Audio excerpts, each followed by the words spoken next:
Hola a todos. Bienvenidos a un nuevo Deep Dive. Hoy nos adentramos en un terreno que puede parecer un poco denso al principio, pero les aseguro que es realmente fascinante.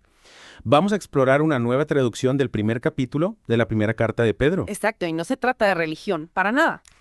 Lo que tenemos aquí es más bien una herramienta, como una lupa, para entender mejor este texto que ha sido interpretado de muchas maneras a lo largo de la historia. Me gusta esa analogía.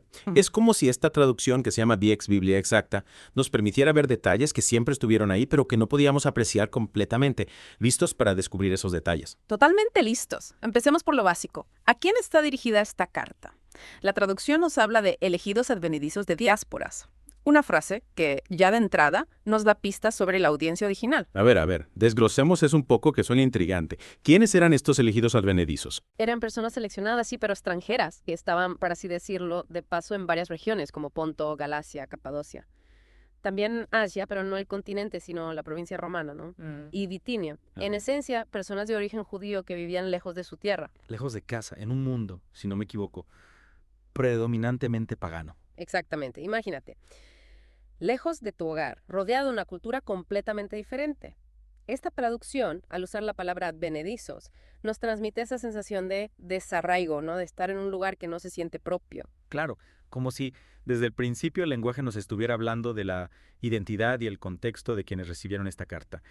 Y hablando de contexto, hablemos de la comprensión previa, un concepto que a menudo se malinterpreta. Sí, y aquí es donde esta traducción se pone realmente interesante. En lugar de usar predestinación, que suena a algo ya escrito, inamovible, utiliza comprensión previa. Para quienes nos escuchan, ¿podrías explicar la diferencia entre estos dos términos? Claro que sí. Predestinación nos da la imagen de un destino fijo, algo que sucederá sin importar nuestras decisiones, ¿verdad? Como si todo estuviera ya decidido. En cambio, comprensión previa significa que hay alguien, en este caso, se refiere a Dios, que con su sabiduría conoce de antemano, pero siempre respetando nuestra capacidad de elegir. Es decir, que no somos marionetas controladas por hilos invisibles, ¿cierto? Exacto. Nuestras decisiones importan. Y esto nos lleva a otro punto clave, la transformación, que en esta traducción se describe con la palabra regenerado. Sí, en el verso 3 se utiliza regenerado para referirse a la experiencia de cambio profundo. Y aquí también la traducción evita la idea de que podemos transformarnos a nosotros mismos, ¿no? Es decir, que esa transformación viene de fuera. Exactamente.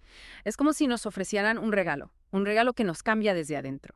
Nosotros decidimos si lo aceptamos o no, pero el cambio en sí mismo proviene de una fuente externa. Es una perspectiva diferente, sin duda. No se trata de esforzarnos para ser mejores, sino de aceptar esa transformación que viene de fuera. Y esa transformación nos lleva a valorar cosas que antes quizás no considerábamos importantes. El verso 7, por ejemplo, compara la autenticidad de nuestra transformación con algo más precioso que el oro. Pero luego dice algo curioso, oro del que está perdiéndose por a medio a través de fuego. Y uno se pregunta, ¿no? El oro no se purifica con el fuego. No se supone que debería resistir el fuego. Tienes razón, suena contradictorio. ¿Cómo podemos entender esta aparente paradoja? Bueno, algunos estudiosos creen que es una exageración, ¿no? Una forma de destacar la importancia de la transformación personal por encima de cualquier bien material, incluso el oro. Pero hay otra interpretación que, personalmente, me parece fascinante. Recordemos que esta carta está dirigida a personas de origen judío que vivían fuera de su tierra. Cierto. ¿Y eso qué tiene que ver con el oro y el fuego? Podría ser una referencia a eventos históricos y textos que ellos conocían. Piensen en el episodio del becerro de oro en Éxodo 32. Claro.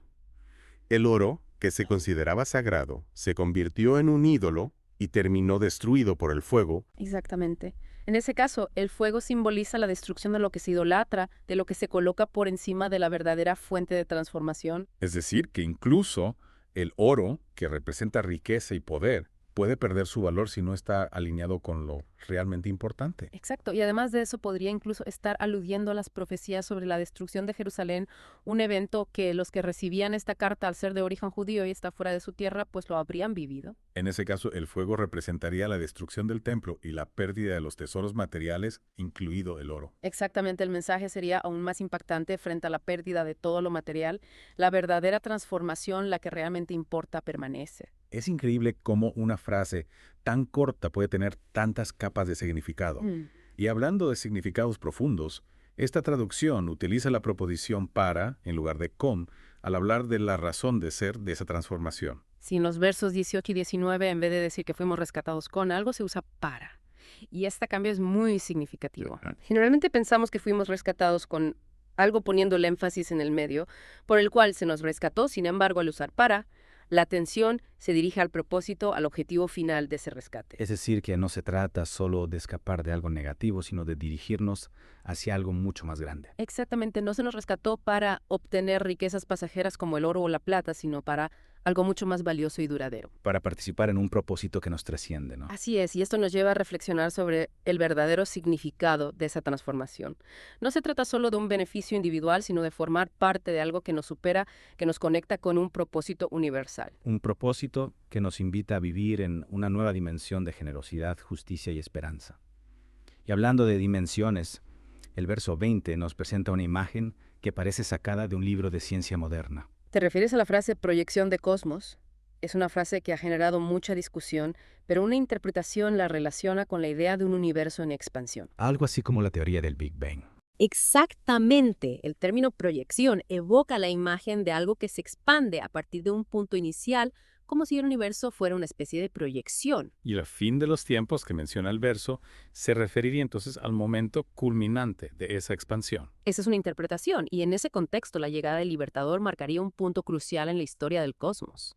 Es asombroso cómo esta traducción nos lleva a conectar la transformación personal con una visión cósmica universal. Es como si el autor nos estuviera diciendo que el cambio que experimentamos individualmente está conectado a un proceso mucho más amplio, a un plan que abarca toda la creación. Y en ese plan, la fidelidad juega un papel fundamental.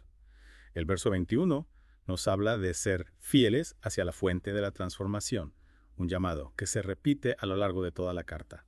¿Qué significa ser fieles en este contexto? Ser fieles en este caso no se trata de seguir reglas o cumplir obligaciones, sino de vivir en sintonía con la transformación que hemos recibido. Es como si la fidelidad fuera la consecuencia natural de ese cambio profundo. Y esa fidelidad se expresa, entre otras cosas, a través de la afectuosidad fraterna, que se menciona en el verso 22. Pero aquí la traducción también nos presenta una perspectiva diferente, ¿verdad? Así es, en lugar de utilizar la palabra amor, como hacen otras versiones, aquí encontramos afectuosidad fraterna. Y esta elección de palabras no es casual. Exacto. ¿Y cuál sería esa diferencia? ¿Qué hace única a la afectuosidad fraterna? Bueno, mientras que amor puede tener muchas interpretaciones, incluso como un sentimiento pasajero, afectuosidad fraterna nos habla de un vínculo mucho más profundo, un vínculo basado en la compasión, en el respeto, en la lealtad. Es un compromiso activo con el bienestar del otro. Pues que no depende tanto de las emociones, sino de una decisión consciente de actuar con bondad, con empatía hacia el otro. Exactamente. Es un tipo de afecto que se cultiva a través de acciones concretas, a través del servicio mutuo, de la solidaridad. No se trata solo de sentir, sino de hacer. Y como decías antes, esta afectuosidad fraterna es una consecuencia de esa transformación interior, de ese regenerar que mencionábamos. Pero fíjate que en el verso 23 se usan dos términos, regenerando y regenerados. ¿Por qué esa doble presión? Es una forma de enfatizar que esa transformación tiene dos caras. Por un lado, regenerando indica nuestra participación activa, nuestra decisión de abrirnos a ese cambio, de aceptar ese regalo. Pero que no podemos forzar, ¿verdad? No Claro. podemos producir por nuestra cuenta. Exacto. Y regenerados resalta justamente eso, que la transformación en sí misma viene de fuera, es un don. Un don que se recibe. Y esa transformación ocurre por medio de la acción, es decir, a través de la acción constante e inmutable de la fuente de la transformación. Esa acción que nos interpela, que nos transforma y nos impulsa a vivir de una manera nueva. Una vida que contrasta con la fragilidad de nuestra existencia, ¿no? El verso 24 utiliza la metáfora del pasto, de la flor, para ilustrar lo efímero de la vida. Sí, es una imagen poderosa que nos recuerda que nuestra existencia física tiene un límite, es pasajera. Sin embargo, en medio de esa fragilidad hay algo que permanece, el propósito, como dice el verso 25.